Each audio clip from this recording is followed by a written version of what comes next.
느헤미야가 유다 총독으로 재임한 기간을 약 한 12년 정도로 봅니다. 페르시아 왕인 아닥사스다 왕이 즉위할 때 20년에 즉위를 20년 그러니까 즉위한 지 20년에 이 느헤미야가 유다 총독으로 이제 발령을 받아서 유다에 와서 성전 재건의 사업을 시작을 한 겁니다. 그게 이제 페르시아 역사에 의하면 아닥사스다 왕 32년까지니까 한 12년 정도를 이 느헤미야가 총독으로 재임을 하면서 성벽 재건 사업을 감당을 했던 겁니다. 그런데 이 12년 동안 느헤미야가 온전히 예루살렘에 거하지는 않은 것 같아요. 이렇게 왔다 갔다 한 것 같습니다. 왜냐하면 그 아닥사스다 왕으로부터 예루살렘으로 가겠습니다. 우리나라가 피폐해졌습니다. 제가 눈물이 납니다. 그리고 동생 하나니를 시켜가지고 너 예루살렘에 가서 예루살렘 상황이 어떤지 좀 파악하고 오너라. 그리고 그 소식을 듣고 금식하면서 그냥 눈물을 흘리면서 안타까워했던 이 예루살렘의 소식을 들은 그때에 아닥사스다 왕에게 가서 예루살렘에 제가 돌아갔다 와야 되겠습니다. 이렇게 이야기할 때 느헤미야 2장 6절에 보면 기한을 정하고 갔다 왔다 이렇게 돼 있어요. 그러니까 기한을 정하고 갔다 왔다라는 말은 무슨 말인가 하면 가서 내가 이제 이 페르시아 이 수산궁을 버리고 예루살렘에 가서 온전히 살겠습니다. 이런 얘기가 아니라 제가 다녀와서 다시 충성을 하겠습니다. 이렇게 이야기를 하고 예루살렘에 왔기 때문에 예루살렘 성벽이 재건되어지고 이스라엘 민족이 이제 통합이 된 다음에는 기간이 얼마나 걸렸는지 성경에 나오지 않지만 다시 수산궁으로 돌아갔습니다. 그러다가 예루살렘에 있는 예루살렘 시민들이 다시 하나님을 잘 안 섬긴다는 소식이 들려오는 거예요. 신앙에서 떠났다. 그분들이 예수님 하나님하고 상관없이 산다. 뭐 이렇게 이야기가 들려오니까 총독 임기가 완료된 그 아닥사스다 왕 32년, 그러니까 12년이 지난 다음에 다시 예루살렘으로 돌아와서 이 느헤미야가 신앙의 개혁을 단행하게 되는 겁니다. 그 신앙 개혁이라고 그래서 13장에 여러분 표제어가 뭐라고 되어 있느냐면 파란 글씨로 느헤미야의 개혁 이렇게 되어 있고 찬송가는 90장이나 289장을 부르라 이렇게 되어 있어요. 그렇게 돼 있죠? 여러분 성경에도 그렇게 돼 있어요? 네, 제 성경에도 그렇게 돼 있고 성경 그 13장은 747페이지 부흥강사 목사님 가방 번호하고 똑같죠? 무슨 소리인지 모르시는 분들은 그날 네, 부흥강사 목사님이 유학을 가려고 가방 번호를 747로 했다고 하잖아요. 그 얘기한 건데 못 알아들으시는 분은 할 수 없고 어쨌든 이 13장의 내용이 느헤미야의 개혁에 관련된 이야기인데 이게 2차 귀환이죠.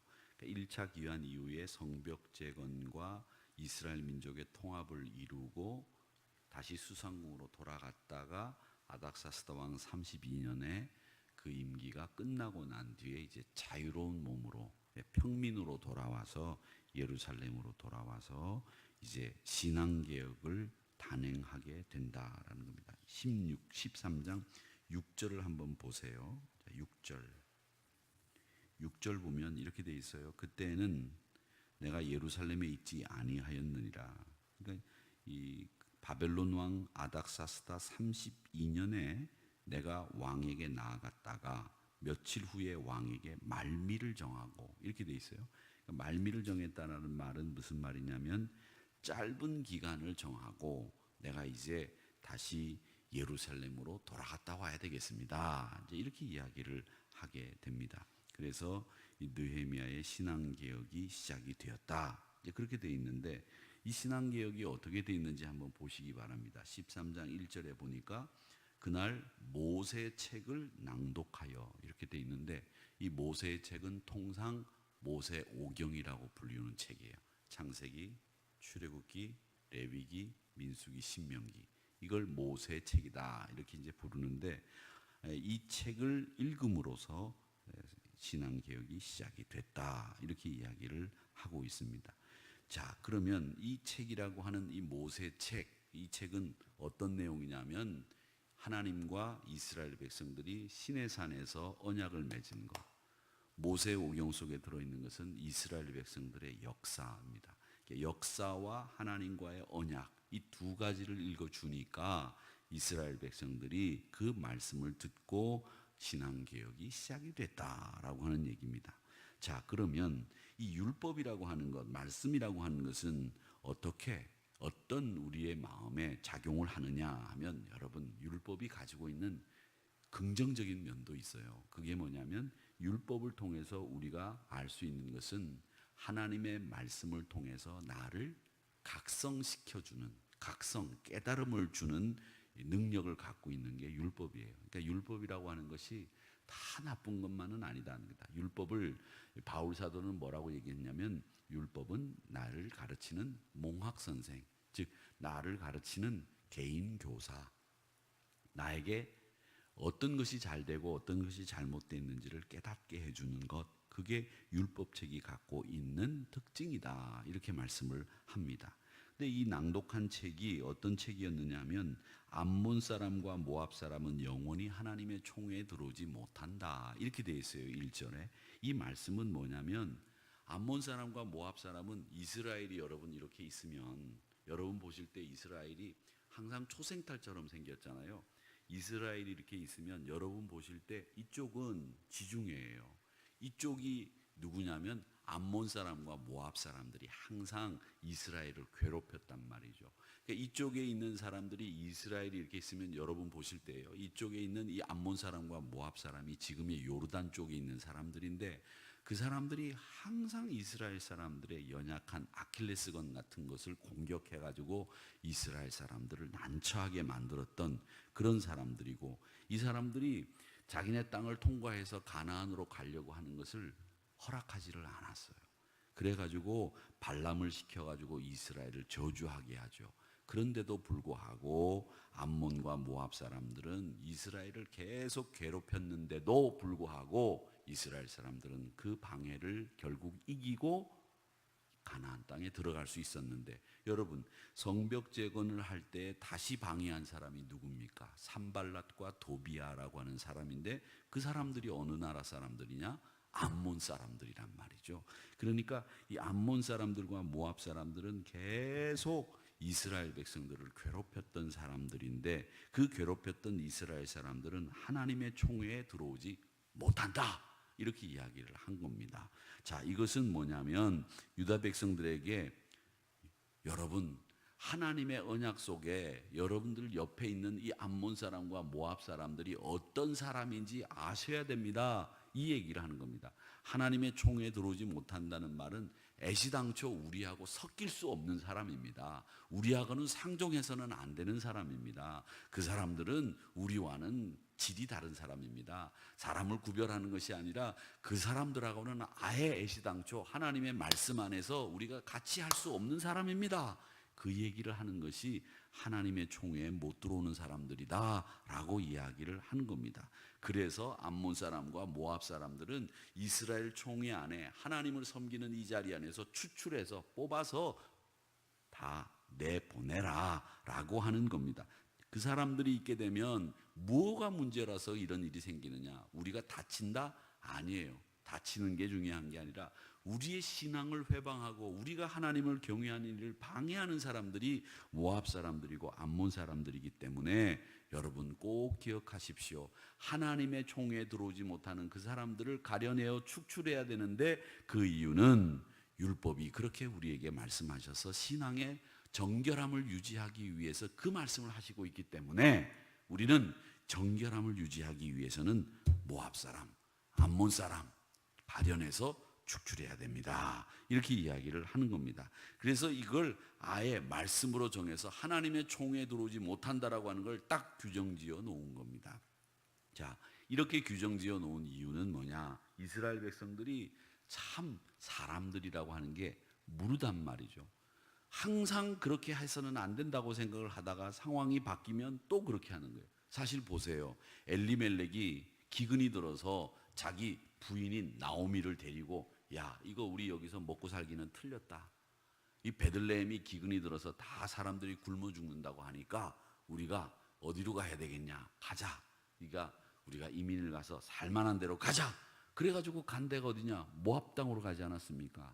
그 모압 땅으로 가서 다행히 귀하디 귀한 자부를 얻기는 하지만 그들이 모압 땅으로 간 것 자체가 잘못됐다고 하는 것은 오늘 이런 말씀을 통해서 누누이 느헤미야를 비롯해 많은 선지자들이 야, 모압 사람하고 어울리지 마라. 암몬 사람하고 어울리지 마라. 그랬다가는 너희들 신앙 다 까먹어. 그랬다가는 너희들 하나님의 총에 못 들어오는 그들과 함께 너희들이 죽을 수밖에 없다. 그러니 그걸 알고 있어라. 이걸 누누이 들었음에도 불구하고 엘리멜렉이 모압 땅으로 갔다는 거예요. 그러니까 이건 뭐냐면 우리가 이 사람들이 가지고 있는 얼마나 죄된 모습들을 너희들 망각해서는 안 된다는 얘기입니다. 그래서 율법을 정해놓고 이스라엘 백성들 총회는 모압 사람과 암몬 사람들은 못 들어오게 해라 이렇게 정해놓은 겁니다. 자, 그런데 이 암몬 사람들과 모압 사람들의 죄는 어떤 죄냐 하면 이 사람들은 이스라엘 백성들의 온당한 요구를 악으로 물리친 사람들이에요.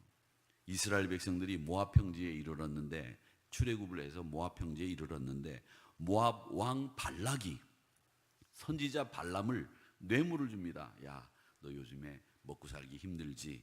너 이거 가지고 또 용돈도 하고 뭐 사고 싶은 것도 사고 그렇게 해라 그러면서 뇌물을 줬어요. 뇌물. 그래가지고 뇌물을 준 다음에 이 발락이 발람한테 뭐라고 얘기했느냐? 너 네 이스라엘 백성들을 저주만 좀 한번 해줘라. 그러면 내가 보는데 선지자가 저주하면 그 저주가 그대로 임한다고 하던데 네가 저주만 한번 해주면 좋겠다. 그리고 저주를 위해서 뇌물을 준 겁니다. 자, 그렇게 뇌물을 줬는데도 불구하고 이 발람이 어떻게 했느냐? 발람이 자기가 저주를 하려고 하는데 입이 떨어져요? 안 떨어져요. 나귀까지 동원돼 가지고 저주를 하는 말을 저주하지 못하도록 말을 바꾸지 않습니까? 민수기 22장에 보면은 이 선지자 발람이 뇌물 때문에 저주하려고 했는데 하나님이 그걸 나귀조차 이용해서 막아버리신 거예요. 그러면서 발람에게 뭐라고 말씀하셨느냐면 너는 그들과 함께 가지도 말고 그 백성을 저주하지도 말아라. 그들은 복을 받은 자니라 이렇게 말씀하고 있습니다. 여러분, 사람이 복을 받은 사람을 돈 몇 푼 때문에 저주한다고 그 저주가 임합니까? 아닙니다.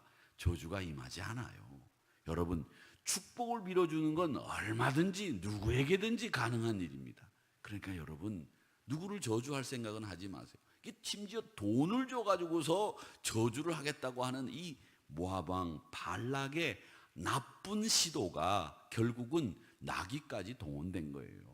사람은 하나님 앞에서 믿음의 사람들이 해야 될 일은 뭐냐? 그들은 복을 받은 사람들이기 때문에 그들을 저주하면 그 저주가 돌아오는 거예요.